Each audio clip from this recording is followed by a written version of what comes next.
नमस्कार। आज ओडिशा में जो रेल दुर्घटना हुई है उसमें लगभग 200 से ज्यादा लोगों की जान जा चुकी है अभी तक और 900 से ज्यादा लोग घायल हैं।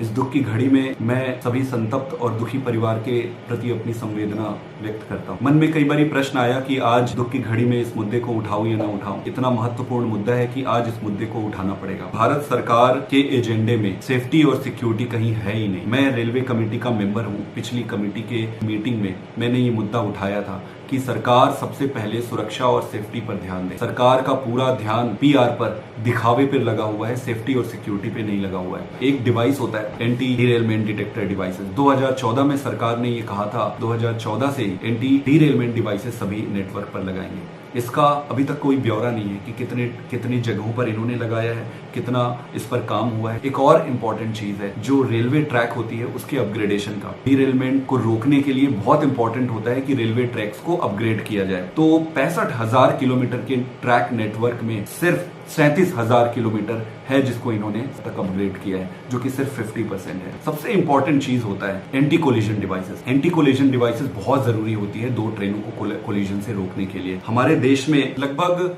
65,000 किलोमीटर का रेल नेटवर्क है, उसमें इन्होंने सिर्फ 1400 किलोमीटर पे ये डिवाइस से इक्विप किया है, जो कि 2% से भी कम है। अगर 9 साल में मोदी जी की सरकार ने सिर्फ 2% ही कवर किया है तो इसका मतलब इसको पूरा कंप्लीट करने में उनको 400 से भी ज्यादा साल लग जाएंगे। अगर ट्रेन के हिसाब से देखें तो हमारे देश में 23,000 के आसपास ट्रेन है। कहीं हमें इंफॉर्मेशन मिला है सिर्फ 65 ट्रेनों पर इन्होंने एंटी कोलिजन डिवाइस लगाया है, जो कि 0.2% से भी कम है। ये स्पष्ट करता है कि सरकार की प्राथमिकता सेफ्टी पर नहीं। तो मुझे ये लगता है कि आपका ट्रैक सिर्फ 50% अपग्रेडेड है, आपके पास एंटी कोलिजन डिवाइसेस सिर्फ 2% से कम है, आपके पास एडवांस सिग्नलिंग सिस्टम आप कहते हैं कि आपने सभी जगह लगाया है, और अगर एडवांस सिग्नलिंग सिस्टम आपने सभी जगह लगा दिया है तो फिर वो काम क्यों नहीं कर रहा है?